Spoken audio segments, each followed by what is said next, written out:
What's up, YouTube? This is Sean. I am back again, and in this video we are going to make a new employee for the shop. Yes, I am making a female mannequin. I bought a mannequin a while back and I barely use her because her proportions was the shape of a mannequin. So I wanted to make one that was shaped more like, a regular person. So yeah, let's just jump right into it. Why don't we? Now this is going to be a pretty long video, so I'm going to have timestamps down in the description below so you can skip through, okay, because this is probably going to be one of the longest video I've ever made. So here are the pieces for the upper torso. I'm going to start with the breast area and then work my way down, and right now I'm attaching the upper breast to the lower breast, and then I'm going to attach it to the I guess upper abdominal, which is going to wrap around to the back piece. And then this last piece right here is going to be the back piece, and it goes on just like that. Now this build is a little complicated because it's really big. I mean, you're making something that's the size of one person. It's not like a bunch of little pieces, so yeah, be prepared to run into some frustrating moments. And now I'm going to attach it to the mid-abdominal section. Now, since the mannequin has a lot of curves, these patterns are going to also have a lot of curves. Just take your time and make sure you get your edges joined up nice and neatly. And hopefully the mannequin will take form, just like mine did. Now I'm going to attach the two hip pieces. This part right here is actually part of the butt, and I'm going to attach that larger assembly to the hip area. And again, you're gonna have to play around with the edges, make sure everything is nice and straight when you get them all connected. And so far, this is all the pieces that is needed for the one half of the upper torso. Then I'm going to attach right here where the shoulder neckline. I don't know what that part's called. I usually call it the trap area, but my definitions could be wrong.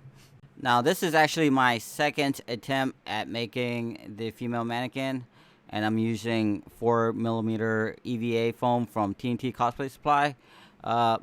My earlier build, or my first build, was made out of floor mat, which was a little bit thicker, and some of the seams was a little bit easier to hide. But since this is a much thinner foam, it's harder to get the seam lines all lined up.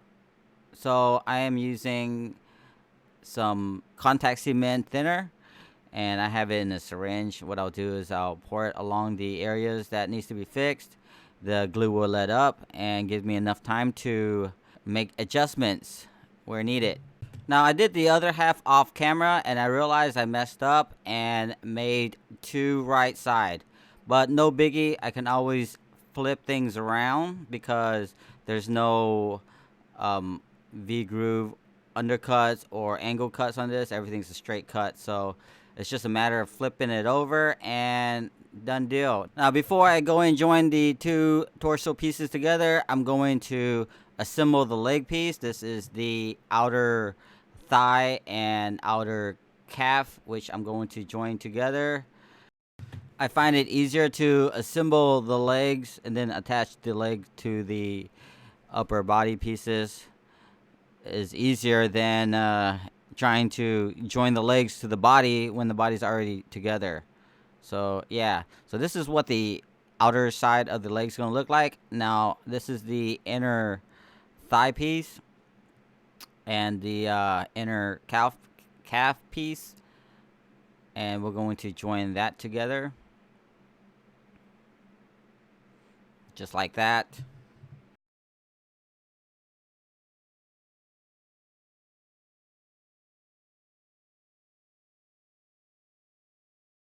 And now we're going to merge the front center line together. I'm going to start by connecting those two points together right there, and then connect the bottom piece so that way, it doesn't flap around and accidentally make contact.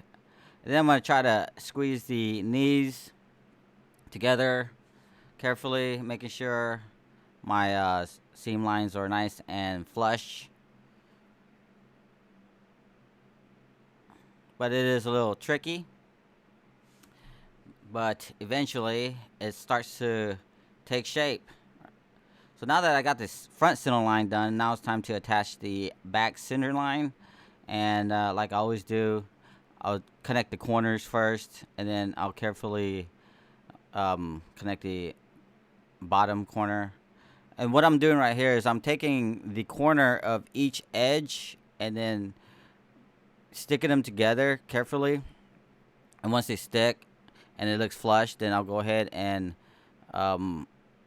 stick them together, make my final contact.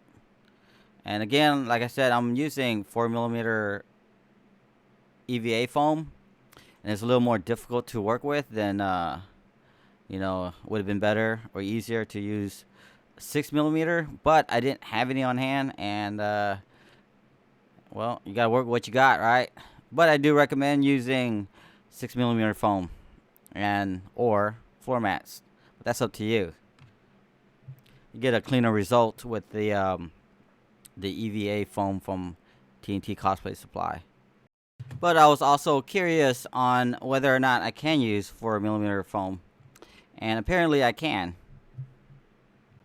And so far, this is what the left leg looks like. And I went and assembled the other side off camera, and I messed up again.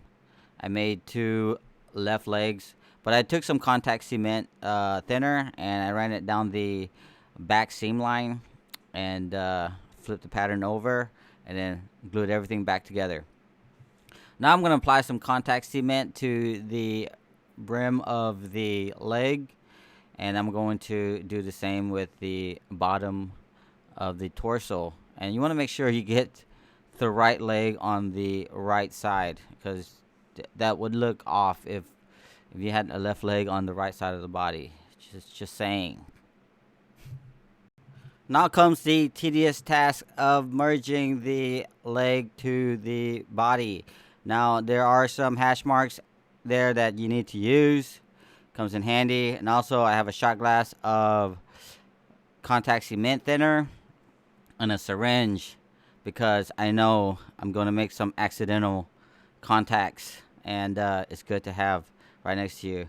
Now notice I'm using a shot glass to hold my syringe, because that thinner will dissolve the rubber piece inside the syringe. So yeah, try not to store the thinner in the syringe, because it will eat it up overnight, that is. But if you're storing it just for a short period of time, you should be good.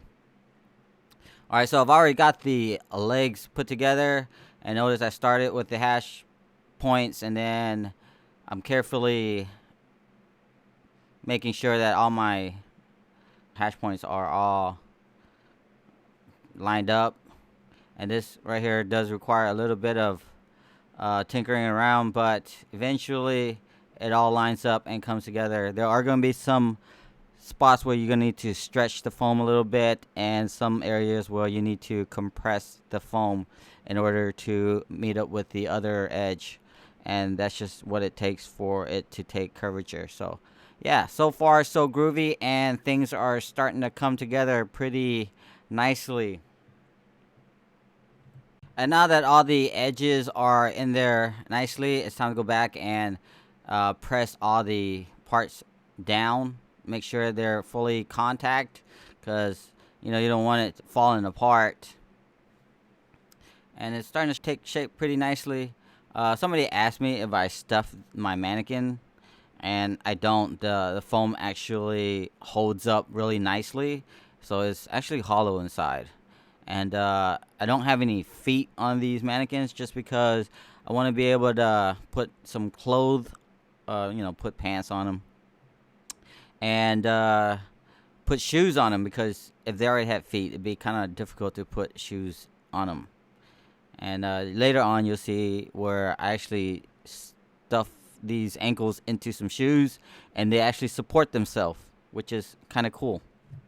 And if you own a mannequin, you know you can't put shoes on them, and that kind of bums me out. But now I can actually dress up my mannequin shoe all the way up to the hair, I guess, you know, but it's whatever.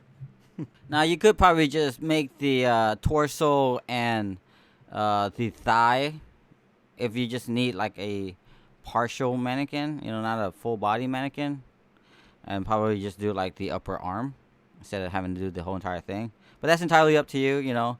I needed a mannequin where I can actually put my foam cosplay on display and stuff like that. And right here, I'm going back through with some contact cement thinner and loosening up the glue and making sure all my edges are nice and flush with each other. And sometimes, you know, the glue doesn't stick right away, so you have to hold it. And you don't want to use too much contact thinner because that will dissolve the glue too much, and that won't be good. So let's move along to the arm. Here's a trick that I like to do.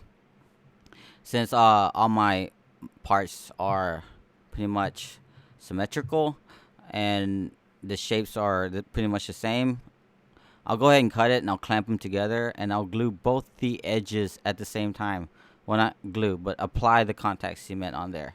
And whenever I get the edge covered with contact cement, then I'll relocate the clamps and I'll do the other edge just like that. And it also works as a stand too. So yeah, there's a tip of the day. Actually, I have another one later on in this video, so just hang tight. So once I get all my edges covered with contact cement, I'm going to separate it and set it aside for it to dry. You don't want it to dry together, then they'll be stuck, and you don't want that. Alright, so this is the forearm pieces that I am attaching to the upper part of the arm, which is called the bicep shoulder area, I guess. But yeah, it just goes together just like this. And the same will be done for the other arm. You just want to make sure you have it flipped the right direction, because the last thing you want is to have two left arms. Because I've done that before. I mean, I had two left legs and two right side body. So yeah, just to save yourself the trouble, make sure, you know, you have the other one next to you. And you want to make sure you have mirrored parts and not identical pieces. You know what I mean?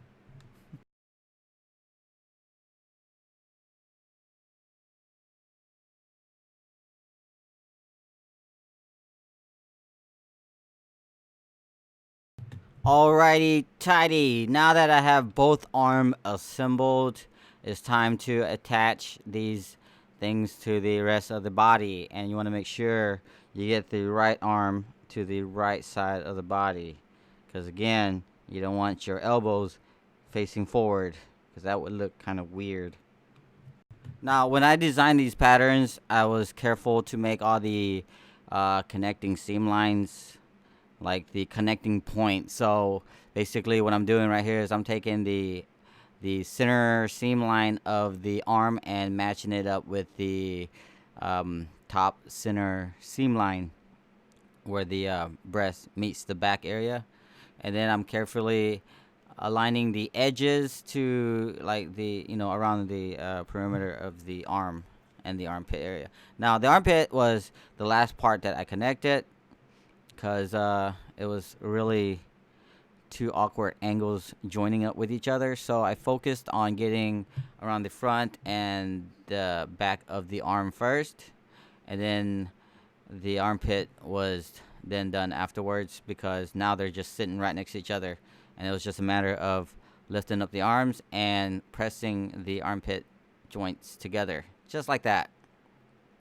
And yes, so far it's looking pretty nifty and it's coming together.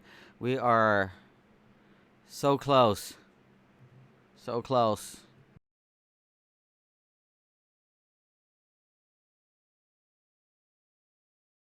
So what I have here is some pool noodle that I bought from the dollar store. You get these at Walmart too, but they're a little bit thicker. So the one at the general dollar store down the street from my house, it actually works better. And I'm going to wrap the top part of the pool noodle with some EVA foam just like that. And you're probably wondering what I'm doing with these. Well, these are going to be the inserts where the PVC pipe is going to slip into, and basically it's going to hold the mannequin up. Now if I was to go back and do this again, I probably wouldn't use as much contact cement right here in this part. So you'll see here a little bit in the video where I shouldn't have used too much, but yeah. And also I'm going to insert it into the leg, the bottom part of the leg, and I want to make sure that I apply contact cement to the front part of the shin. And the pool noodle is going to stick on the inside. Now, I probably should have done this when the leg was not glued to the body yet. It would have been a lot easier, but I didn't come up with this idea until afterwards. So, yeah. So this is what I was talking about when I used too much contact cement. It actually deformed the calf whenever, or the shin, whenever I put the pool noodle inside. So, and it could be because I'm using thinner foam. Maybe it wouldn't have been so bad if I was using thicker foam. But really, I just needed to glue the pool noodle to the center line of the shin guard, or the shin, and I would have been okay. Now I'm putting a strip of EVA foam down the center of the front and the back of the mannequin, because this will help me align the edges together, since I'm not going to be able to press this up against the table, the surface of my table. So I'm going to take the other half of the body and rest it on that strip of EVA foam and carefully align the seam lines from each side of the body, making sure they all match up and line up together. And right now, you notice I don't really have anything to press down on, so I'm just kind of working with it. And now that I got the front part of the body merged together, it's time to do the same thing to the back. And I'm going to start from the crotch area and work my way up the butt to the back. And I'm trying to say this without sounding perverted, but we are working on a female mannequin. And the comments on my Facebook and Instagram, they're hilarious. Keep them coming, because I do read them. Actually, let me know in the comment section below what you guys are thinking. And actually, some of you guys are already asking for a male version of the mannequin, which I am actually working on at the moment. And we'll have those patterns and videos available pretty soon. So yeah, hang tight, guys. I didn't forget about y'all. And now I'm gonna go back and fix all the little mess ups that I might have made on the seam line along the front and the back. Now you could actually go through and put some caulking on there, maybe some sealant, you know, just to clean up the seam lines. Now it's really not that important if you are planning to throw some clothes on your mannequin, because that's what I'm planning on doing. And it should hide a lot of these little unevenness. So here's another tip and trick of the day. Instead of tracing my patterns and then going back and cutting them, what I'll do is I'll put these fabric weights on top of my paper patterns, and then I'll go through and cut around the edges and try not to cut the paper patterns. This will eliminate one process, which is tracing it. And if you think that you can't do this, well, pretend that you're not holding a knife and you're actually just holding a pen, and this pen is actually cutting through the foam. Yeah, but try not to cut the paper pattern, because you'll be forced to tape the patterns together, and we know we don't like doing that.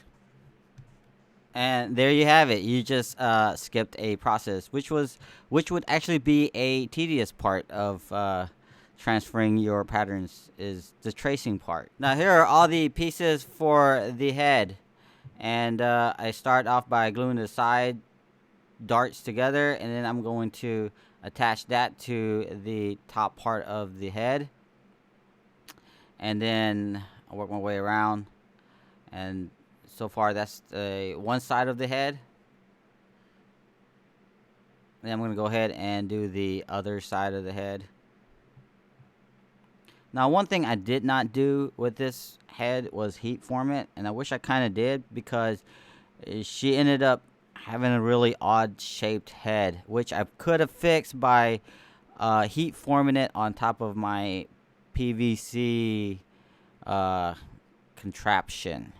But I didn't even think about it until after, you know, the head was glued onto the body, and I was like, what, did I forget to do something? All right, so I have one of the neck pieces already glued together. Now it's time to connect that to the rest of the head, and I'm going to start with the neck and the chin area. What is it? Upper neck, lower neck. It's not even that much of a neck there, but yeah, I'm going to connect the neck to the head. I'm going to do this for both sides before I put both sides together. Now, when connecting the neck piece together, I'm going to stick each corner together and then kind of fold or bend the material over, and then connect the center. And it's probably the easiest way to do that. And then, again, repeat the process by connecting the upper neck to the chin or cheek or the... Man. Well, you kind of get the picture. And then the templates, I do have point to point numbered, so that way, you know, you just match up the numbers, and yeah, just go according to that, and you'll be good. Now it's time to marry these two sides of the heads together, and like I always do, I'll start off at a corner somewhere, and then I'll find another point and connect that together before I start connecting everything together. Then I'm going to use the surface of my table to make sure that the edges are lined up flush and neatly. And here is the front part of the neck. And then I'm going to carefully make sure everything is lined up together. So, yeah. So this is what the head is looking like so far. I'm going to use my PVC pipe, which is 3-inch. It's got a cap on it. And I'm going to use this to flare out the neck just a little bit, so that way I can slip it onto the body a little bit easier. Now, as for the neck of the body, I already flared out the brim, I guess. And then I'm going to insert a strip of EVA foam right down or right inside it, just like that. Now, you could choose to glue the head down, which I did, or you can just leave it to where you can slip the head on and off. This will probably make it easier to throw some clothing on to your mannequin. Now, keep in mind that the arms do not detach, so you're going to be limited to what type of garment you do throw on this mannequin. Like a t-shirt would probably difficult to put on, but then you could probably put a hoodie on this mannequin, no problem, because there's a zipper up front.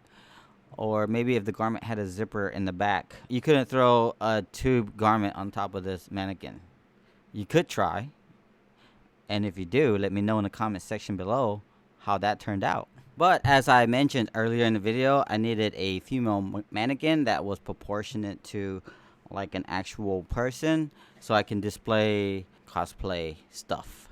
So right here I have some scrap wood and 3/4 PVC pipe, which I'm cutting down into workable sizes. I already have the holes drilled out on my scrap wood, but they were a little bit too big, so I'm going to make them a little bit thicker with some masking tape. And this is going to hold up the mannequin when I don't have the mannequin sitting on some shoes. But this is the easiest way to set up your mannequin. So basically, the PVC pipe is going to slip into the pool noodle, And right here you can see where the shin got deformed because I put too much contact cement on the pool noodle. But yeah, you kind of get the picture. I was actually very surprised that the 4mm EVA foam worked so well. There's no stuffing, and the foam pretty much supports itself. Here's my other mannequin I made out of floor mat, and I have her standing on some shoes. And yeah, unlike other mannequins, you can't really display them with shoes on. So there you have it, a very quick and easy, well, not so easy, but somewhat semi-easy solution to having a mannequin. If you're into this kind of stuff, if you're really into this, then check the links in the description down below. It's going to take you to the template so you can make your own mannequin, or maybe make that lonely buddy of yours a girlfriend or something like that. I don't know.